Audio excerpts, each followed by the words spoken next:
the early 20th century. The sea no longer belonged to the elements. It had become the arena for a new, silent war. On the surface, the wind howled, turbines roared, cannons thundered. But beneath the waves, there was only cold, darkness, and invisible movement. Where once fish and currents ruled, now lurked machines made by man. After World War I, Great Britain came to a terrifying realization. It could lose its empire not to an army, but to a handful of metal monsters roaming the ocean. Germany had proven this with its submarines, the U-boats, ghosts of the sea, capable of striking suddenly and vanishing into the abyss. Over the course of the war, they sank more than 5,000 ships. Every British sailor knew death might not come from a cannon, nor from the sky, but from the depths. But the most terrifying thing was not knowing where the enemy was. Sailors said a submarine was like a shark, one you couldn't see, but could hear in nightmares. Fleet commanders sat over maps of the Atlantic, knowing they had no defense. They could see for dozens of kilometers ahead, but not even a meter below the surface. The battle against an invisible enemy required a new kind of weapon, not one of iron and noise, but of sensitivity and intelligence. They had to learn to listen to the ocean. In those years, scientists and sailors rarely worked together. But now, under the pressure of threat, admirals began seeking not heroes, but thinkers. And so, in small offices at the Admiralty, physicists, engineers, acousticians, and naval officers gathered. Among them was Robert Boyle, a young engineer whose experiments with underwater waves were considered nearly insane. He claimed that one could see a submarine through sound. If light reflects off an object, why can't sound? He said, sketching strange diagrams on the chalkboard. Thus was born an idea that would later change the course of war: underwater sound location. At the time, it wasn't yet called sonar. Even the word ASDIC sounded like a code. It concealed the official name, Anti-Submarine Detection Investigation Committee. But to most sailors, it was simply that strange device that listens to the sea. The idea was beautiful in its simplicity. A ship sends out a sound pulse, a ping, which reflects off a submarine and returns. By measuring the time of the echo, one could determine the distance to the target. In theory, brilliant. In practice, nearly impossible. The ocean turned out to be not just a void, but a chaos of sounds. The noise of waves, the rumble of engines, the clicking of shrimp, the songs of whales. All of it interfered with hearing what truly mattered. The first devices registered echoes, but no one knew what they meant. It could be a submarine or just a school of cod. Nevertheless, the work began. In 1917, off the southern coast of England near Portsmouth, a group of engineers lowered the first experimental device into the sea. At first, silence. Then, a faint, barely audible echo. "There's a reflection!" shouted one of the technicians. From that cry, a new era of naval reconnaissance began. At the time, no one yet knew that this quiet ping, barely distinguishable in headphones, would one day become the sound that made German submariners' hearts freeze. And that humanity had, for the first time, heard the whisper of the deep, the voice of the ocean, which for centuries had remained silent. The first experiments with underwater hearing seemed more like magic than science. In dark hangars in southern England, engineers hauled cables, copper cylinders, and amplifiers that looked like tube radios. Cold cups of tea sat on the tables, while maps of ocean depths and equations resembling ciphers covered the walls. It all looked chaotic, but there was a sense in the air. Something was happening here that would change the course of the war. The main driving force was Robert Boyle, a physicist, not to be confused with the 17th century philosopher. This Boyle didn't write treatises on the nature of matter. He loved the sea and sound. While other engineers measured artillery range, he stood at the pier with a microphone, listening to how waves reflected the noise of a propeller. He noticed a simple thing. Sound travels faster and farther in water than in air. If one could hear a ship's propeller, then one could hear a submarine, even if it was dozens of meters below the surface. Thus began the first real experiments. Boyle, together with his colleague, engineer Albert Taylor, assembled an experimental device, a metal cylinder with a microphone inside and a sound transmitter. They called it simply echo detector. Taylor, a practical man, joked, "If this works, I'll stop hearing my wife at dinner." "If it works," Boyle replied, "you'll save the British Empire."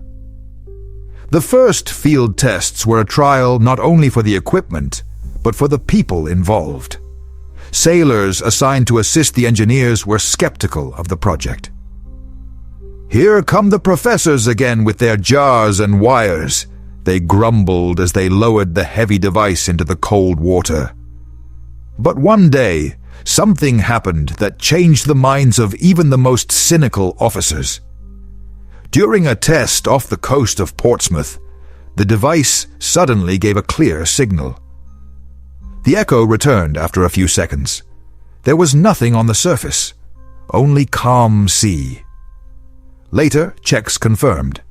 A German submarine had indeed passed through that area, returning to base.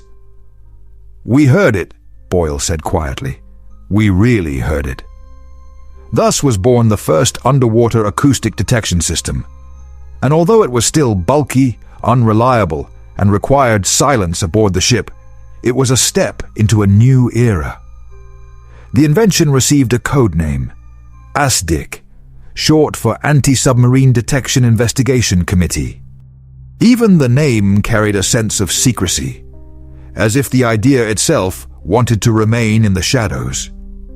Gradually, Britain's best minds joined the project. Physicists from Oxford, engineers from the Royal Institution, even musicians with perfect pitch. Yes, musicians. They could distinguish the slightest frequency shifts and tell the difference between a false echo and a real signal. One of them, a young cellist, was nicknamed the Ears of the Fleet by the sailors. He could hear, through headphones, how a metal hull floated between two impulses. The work continued day and night. The ocean roared, devices broke down, and funding was scarce. The Admiralty was in no hurry to invest in what seemed like a scientist's toy. "We need guns, not sounds," officials said. But the scientists persisted, believing that one day the Navy would understand their importance. Boyle wrote in his diary, "We are creating eyes for the darkness, but for now, no one believes that darkness can be seen." And soon, the darkness answered. During another round of testing, one of the convoys reported being attacked by a submarine. Using the ASDIC prototype, the escort ship detected an underwater reflection and determined the enemy's direction. Minutes later, depth charges rained down precisely on the coordinates. For the first time in history, a submarine was destroyed using sound. It was a moment when the entire fleet fell silent. No one called ASDIC a toy anymore. Now it was a weapon of the future, capable of seeing into the abyss. The technology still needed refinement, but the most important thing had already happened. For the first time, Britain stopped fearing the ocean. There was a new belief. that man and sea could be reconciled, if only we learned to listen to it, rather than trying to conquer it. After the first successful trials, the scientists felt like pioneers, like Columbuses of sound. But what lay ahead was not a voyage to a new world, but an endless struggle with noise, water, and bureaucracy. The sea did not like being interfered with. Every experiment became a mixture of physics, luck, and prayer. At dawn, small ships loaded with equipment would depart from Portsmouth. The wind drove salty mist across the decks. The instruments trembled, and the engineers huddled under tarps, trying to shield fragile vacuum tubes from moisture. "These devices sink faster than they find submarines," joked the sailors. But it was in these conditions that something was born, something that would later save thousands of lives. The main problem was noise. The ocean roared, sang, whispered, but rarely stayed silent. Every bubble of air, every propeller thrust, every wave crash created interference. The instruments picked up so many signals that even experienced operators became confused. At times, it seemed the ocean itself was mocking them, imitating the sounds of submarines. One acoustician wrote in his log, "We chased a target for 40 minutes. Turned out, it was a whale. He was listening to us." Thus, a new rule appeared in the lab. Before dropping depth charges, make sure it's not a whale. But with each passing week, the engineers grew more skilled. They discovered that noise could be filtered by adjusting the ping frequency. They invented new microphones, hydrophones, with special membranes capable of detecting vibrations even through thick layers of water. Some engineers began using their own ears as instruments. They would close their eyes, listen to recordings, and say, "That's not a submarine, that's a current." "But that's metal. Hear it? The sound isn't soft, it rings." These people could distinguish the type of hull, depth, even the angle of movement, all by sound. They became the new navigators of a world where eyes were useless. Meanwhile, the Navy began to realize that behind these professors was a real weapon. The Admiralty allocated funding, and on the coast of Scotland, an Aztec testing base was established. There, engineers, officers, and sailors learned together how to hear underwater. They recorded the sounds of torpedoes, propellers, ship anchors. Each sound became part of a library, a kind of underwater dictionary. Thus emerged the first catalogue of acoustic signatures, the ancestor of modern sonar databases. Not everything went smoothly. Sometimes the equipment failed. Once, a device detected a hostile submarine in the Thames estuary. Panic broke out, alarms were raised, and an hour later, it was discovered that the signal came from a sunken fishing boat. The report dryly stated, "Object, wooden hull, likely 18th century." The engineers laughed, but the sailors remembered it for years. Our first enemy turned out to be a fisherman. Yet every such case made the system more accurate. The scientists learned from the ocean itself, observing how sound behaved at depth, how currents and temperature distorted waves. Gradually, Aztec became not just a device, but a language for communicating with the sea. In those years, as storm clouds gathered over Europe once again, the British worked tirelessly. They knew, if submarines returned to the ocean, they would have to be ready. The sea does not forgive a second chance. Boyle wrote in his diary, "We hear what others do not yet know how to listen for. When the storm breaks, we must be the ones who hear it first."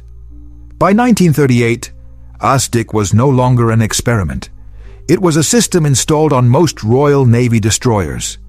It looked modest, a panel with knobs, a dial, and headphones. But behind that simplicity lay years of labor, hundreds of failures, and thousands of listened pings. The sailors stopped laughing. Now, when an echo signal sounded in the headphones, everyone on deck froze.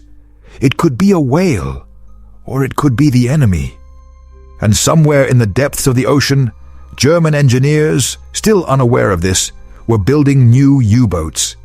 Soon they would set out to sea, and a new battle would begin. A battle of sound against silence. September 1939. Europe is once again engulfed in the flames of war. Britain declares mobilization, and at sea begins what everyone feared, the Battle of the Atlantic. German submarines, the U-boats, leave their bases in Kiel and Brest, hunting merchant ships carrying food, oil, and weapons to Britain. The first weeks of war feel like a nightmare resurrected from the past. Convoys vanish, ships burn, and radio transmissions are filled with desperation. Torpedoed, sinking, requesting assistance. At the Admiralty, the atmosphere borders on panic. The invisible enemy once again rules the sea. But now Britain has Aztec.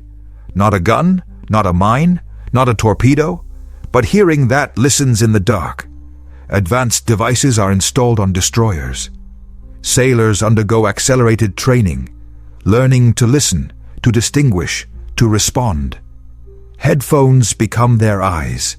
Each ping is like a breath, a short, metallic sound sent into the depths and returned as an echo. In the headphones, silence no longer frightens. It means the enemy isn't there. What frightens now is the echo. A short knock, like the muffled heartbeat of something underwater. When it appears, everyone freezes. The operator straightens, his face pale. Contact, bearing 210, distance 800 yards. Now the hunt begins. The destroyer changes course. Hydrophones rotate. The signal grows louder. The operator speaks in a whisper, as if afraid to scare the sound away. He's diving deeper. On deck, depth charges are prepared. Heavy cylinders filled with explosives.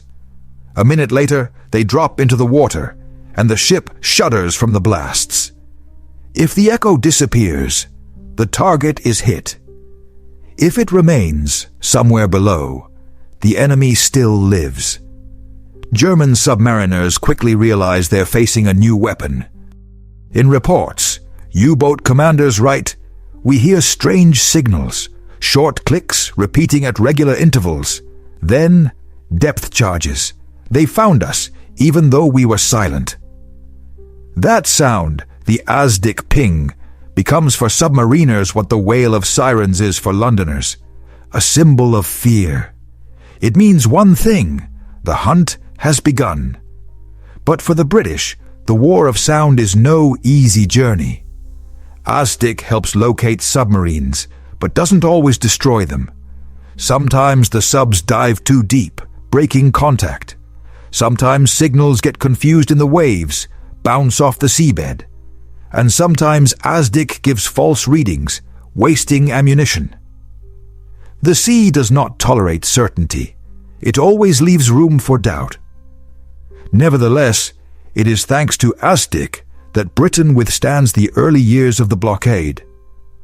When German wolf packs attack convoys, escort ships hear them approaching in advance. Now, submarines cannot strike with impunity. Every attack becomes a risk. Invisibility, the submariner's greatest advantage, has been broken. Boyle and his team gather again in London. Instead of lab coats, they now wear military uniforms. They are not on the front lines, but their work is a weapon. Every new report from the sea is a lesson. Engineers refine the equipment, increase sensitivity, develop new algorithms to filter noise. Aztec is no longer just a device. It is a living system, evolving with the war. With each passing month, the British grow more skilled in their invisible art of listening. Specialists emerge who, from a single echo, can tell whether a submarine is approaching or retreating. More and more often, it is ASDIC that determines the outcome of a naval battle. Not speed, not firepower, but the ability to hear. The Germans begin searching for ways to hide. They shut down engines, lie on the seabed, pretend to be rocks, but sound cannot be fooled. ASDIC hears even the faint echo of a hull, even the tremble of a propeller barely touching the water. The sea is no longer their ally. Now it speaks to those who know how to listen. At the Admiralty, they quietly joke, if Neptune were on our side, he'd have ASDIC. But inside, everyone knows the worst is yet to come. A war of endurance. Submarines will evolve, and so will sound. And victory will not belong to the loudest, but to the one who hears silence most precisely. In one of Scotland's quiet coves, where waves crash against the rocks and the air smells of salt and fuel oil, lies a base unmarked on any map. Behind a tall fence in wooden barracks, the same sounds echo day and night. Whispers, pulses, rhythmic pings. This is the ASDIC training station, a place where a new kind of soldier is forged, one who can hear underwater.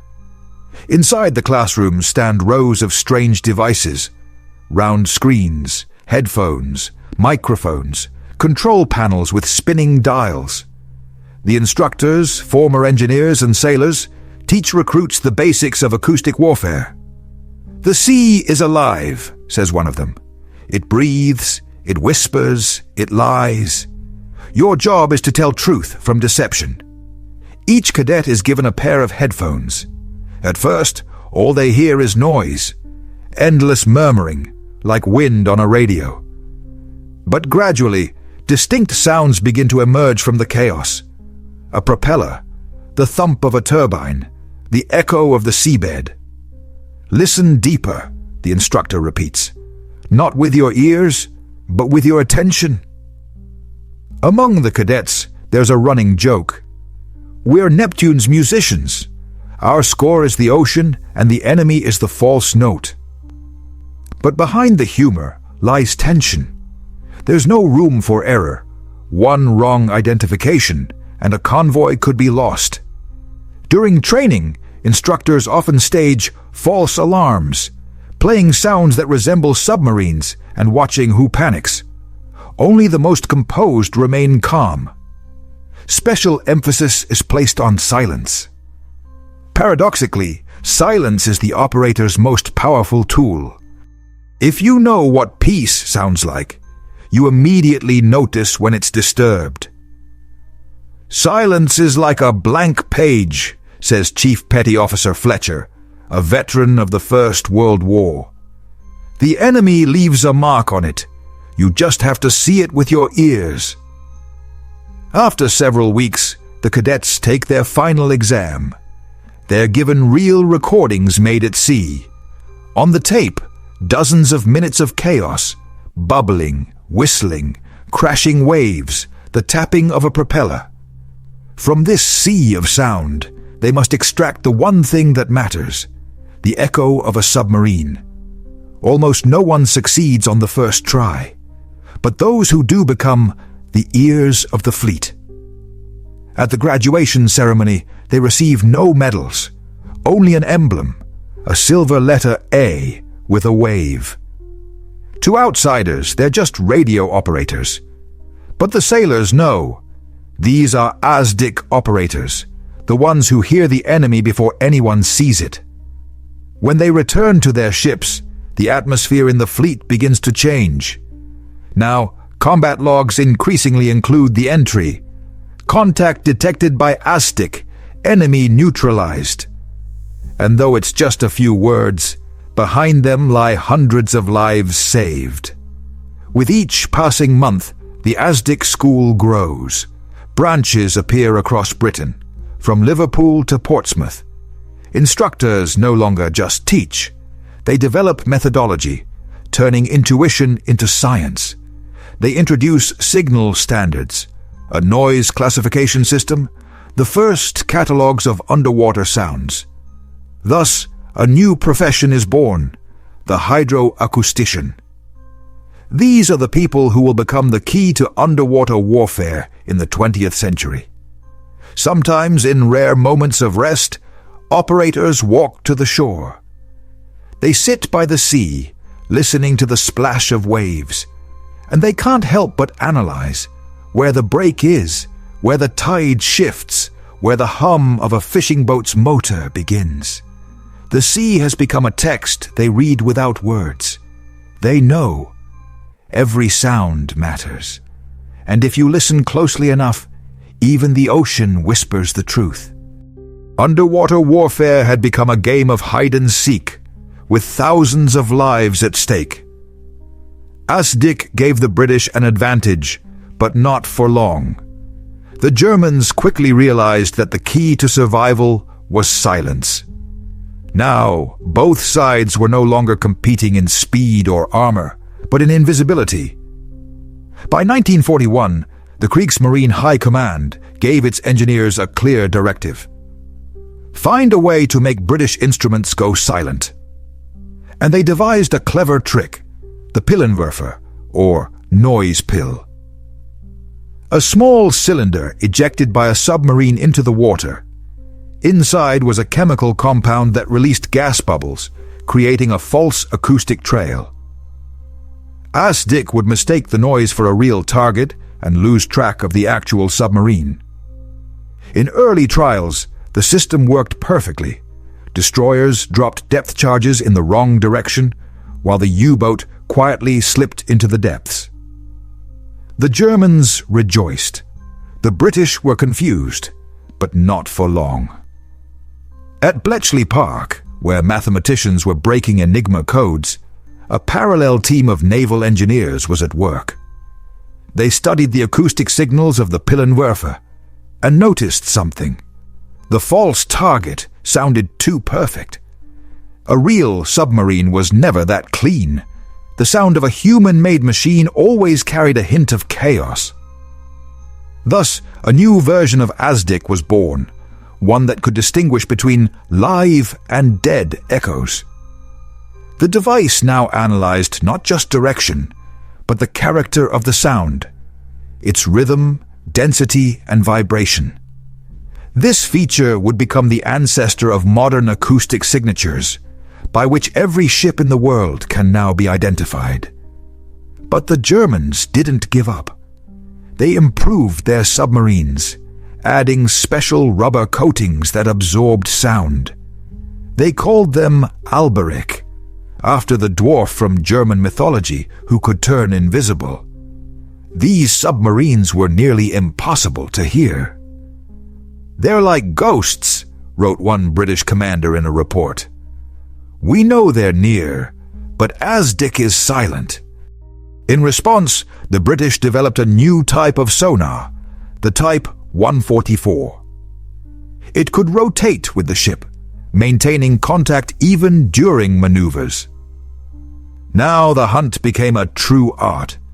The Asdic operator guided the submarine like a conductor leading an orchestra, adjusting angle, frequency, and signal strength, sometimes for hours on end.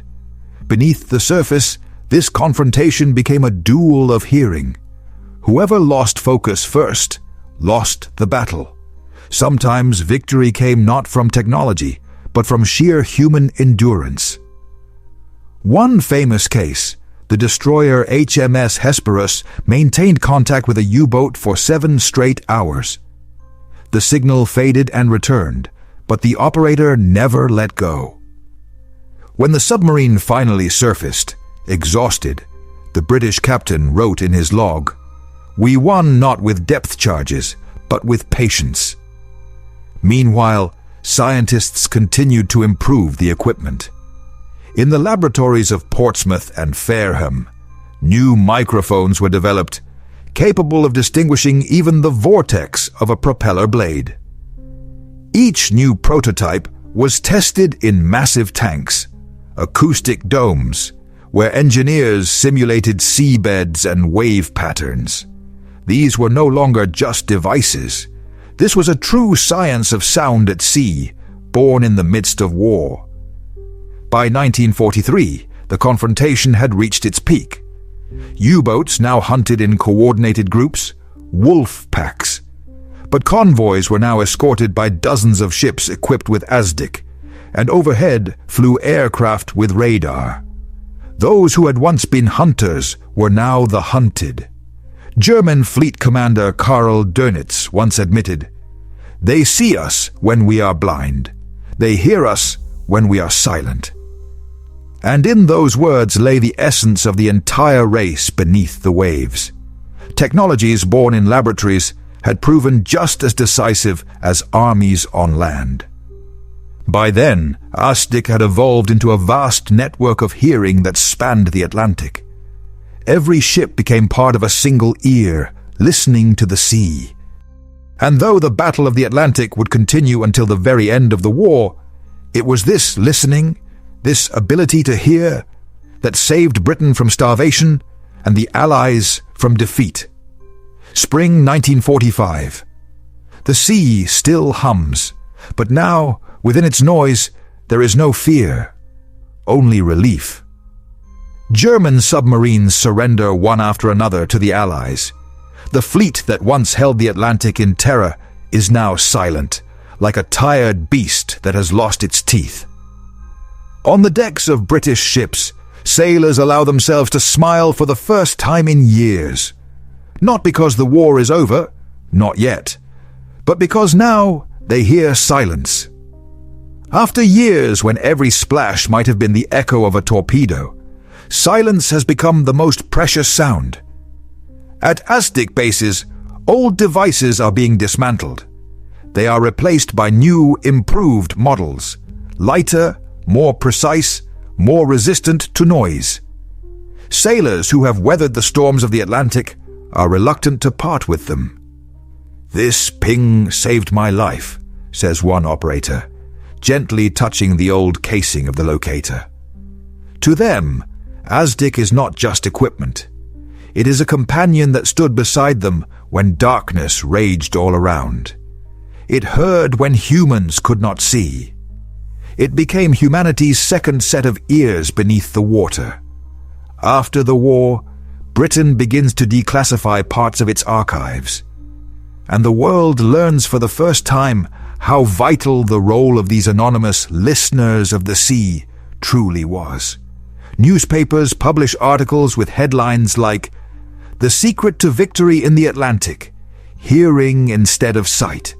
Scientists, engineers, and officers who had long hidden their work under the label "top secret" finally step into the light. They are no longer just military personnel. Now they are pioneers of a new science, one that will be called hydroacoustics. ASDIC, this strange metallic ear of the sea, gives rise to countless peaceful discoveries. Soon, systems emerge for detecting icebergs, navigating ships, and even studying whales. Sound, which once hunted death, now helps us understand the ocean. In 1947, the British share the technology with their allies. The Americans develop it under a new name, sonar. What began as a weapon against submarines becomes one of the most important tools in oceanography. The irony of fate, a military race born of fear, gives the world a way to listen to the planet. Thanks to ASDIC, humanity hears the depth of the ocean for the first time, a realm that had previously only been guessed at. Scientists discover underwater mountains, trenches, and unknown currents. The world that once hid beneath the waves now speaks to us. In the 1950s, a museum in Portsmouth installs an old ASDIC Type 128 device. It stands in a corner, quietly blinking its lights and occasionally emitting a faint ping. On the plaque it reads, "The one who listened to the darkness." School children, sailors, and veterans pass by. Some smile, Others stand silently for a long time. Because for some, it's just a piece of equipment. But for others, it's a symbol of hope. Proof that even in the darkest times, victory is possible if you learn to hear where others remain silent. Today, decades later, the principles of ASDIC live on in underwater systems around the world, from scientific stations to 21st century submarines.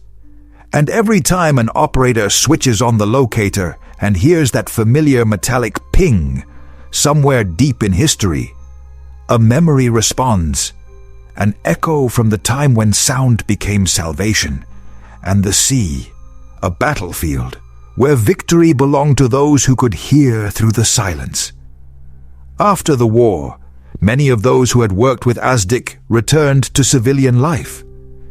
They no longer sat in stuffy cabins, listening for echo pings through headphones. But the sounds of the sea stayed with them forever. Many became engineers, oceanographers, teachers, people who continued to listen to the ocean, not for survival, but for understanding. Former Officer Thomas Boyd opened a laboratory on the coast of Cornwall. On the wall hung a map of the Atlantic, and beside it, an old ASDIC headset. When students asked why he kept it, he smiled. Because that sound taught me to hear not just the enemy, but life itself. Scientific expeditions in the 1950s began using sonars built on ASDIC principles. They measured depths, mapped the ocean floor, and discovered the Mariana Trench. Each ping reflected from the abyss was a step into a new era of knowledge. What once saved ships now helped humanity rediscover the planet. In the British Museum of Science in London stands a metal cylinder labeled ASDIC Type 128. Tourists, children, and veterans pass by. They press a button, and a short, crystalline sound plays through the speakers. Ping. Simple, almost musical, and everyone falls silent. Because that sound is not just a signal. It is the echo of those who listened to the darkness so that others could see the dawn. Scientists call ASDIC the first step into the era of acoustic perception of the ocean. Engineers call it a bridge between war and science. And sailors simply say, "It saved us." Many years have passed since then. Sonars have become digital. Nuclear submarines dive to depths of kilometers, and satellites draw acoustic maps of the ocean. But the principle remains the same. Listen to the silence, and it will tell you the truth. ASDIC was not just an invention. It became proof that humanity can triumph not through shouting, not through explosions, but through the ability to hear. And perhaps that is the greatest lesson of the Second World War. Sometimes, to survive, you don't need to shoot louder. You need to listen deeper. The war has long faded, but sound still remembers. With each passing decade, the children of ASDIC, engineers, physicists, acousticians, continue to seek answers in the whispers of the ocean. Now, beneath the waves, they listen not for enemies, but for the life of the planet itself. The 1950s, scientists from Britain and the United States create SOSUS, a vast network of underwater microphones stretched across the Atlantic. It can detect the faint rustle of a submarine off the coast of Greenland, or the rumble of a volcano on the floor of the Caribbean Sea. For the first time, the world realizes the ocean is not silent. It is alive, and within it resounds a symphony of invisible creatures, currents, earthquakes, and whale songs. Ironically, a technology born of fear becomes a tool for understanding the world. Hydroacoustics gives rise to a new science, the oceanography of sound. Now, sound is not just a means of defense, but a language through which Earth speaks. In the 1960s, oceanographers send the first research bathyscaphe, Trieste, into the Mariana Trench, On board is an advanced sonar, a direct descendant of Aztec. When the instrument detects the seabed at a depth of 10,911 meters, one of the operators whispers, "We are hearing what no one has ever heard before." The world holds its breath. For the first time, humanity not only sees the depths, but hears how the abyss sounds. Meanwhile, former Aztec operators find themselves again in a new era. Some work in marine laboratories, some design civilian echo sounders for fishermen. Others record ocean sounds for documentaries. They laugh. Now we're catching tuna, not enemies. But in those words is tenderness. They remember how it all began, how once amid the thunder of war, they first heard a faint echo, like the pulse of the ocean. Today, underwater sound has become commonplace. It is used by ecologists, navigators, archaeologists. But few know that all these technologies, from fish finders to ultrasound scanners, trace their lineage to that very first ping that echoed in the cold waters of the North Sea nearly a century ago. Sometimes in naval archives, one can find recordings from old operators. On them, muffled clicking sounds, rustles, metallic echoes. At first glance, just noise. But if you listen closely, you can hear something else. In every ping, there is a heartbeat. The heartbeat of people who, in the darkness of the sea, found a way to make light from sound. Aztec became something greater than an invention. It turned into a bridge between war and knowledge, between humanity and nature. And somewhere on the ocean floor, that bridge still resonates. Quietly, rhythmically, steadily.